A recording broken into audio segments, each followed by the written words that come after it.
welcome to BBC World News. Will you get to work today? While much of Northern Europe is counting the cost of snow blizzards, temperatures as low as -10°C and winds gusting up to 140 kilometres an hour. Tens of thousands of air passengers were stranded over the weekend as airports were closed or flights diverted. Sarah Corker has the latest. Heavy snow and sub-zero temperatures have grounded hundreds of flights across Northern Europe. Germany's busiest airport, Frankfurt, was one of the worst affected.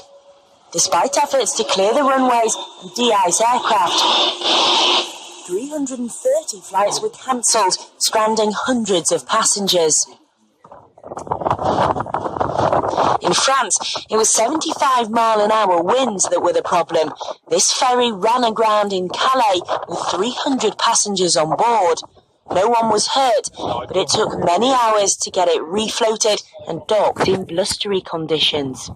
The small tugboats couldn't get it off. They weren't powerful enough. And they sent the larger tugboat from Dunkirk, I believe, which eventually pulled us off. Across the Channel, and Britain saw its heaviest snowfall for 4 years.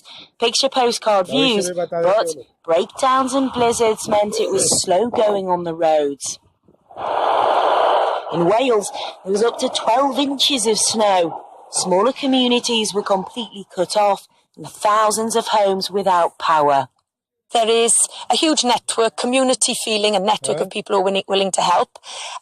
But the main difficulty is getting to the main road. It's pretty impossible. So I think we're going to be relying on tractors for a while. This is by far the worst I've ever seen.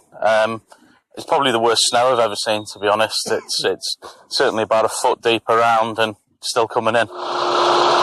And the gritters have been out in force, around-the-clock operation to keep routes clear. Hundreds of schools are closed, and for some that means a day of snowmen and sledging. And the snowy scenes were repeated on the continent. This is Utrecht in the Netherlands, blanketed by a thick layer of snow. But it also meant disruption on the roads and railways. Some services were suspended.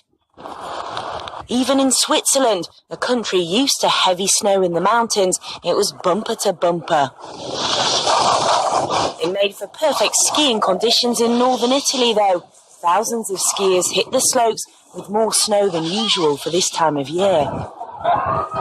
Forecasters have warned temperatures are set to plummet, dropping to as low as -12 in some parts of Europe. Ice a major risk. It's a winter wonderland for some, travel chaos for others. Sarah Corker, BBC News.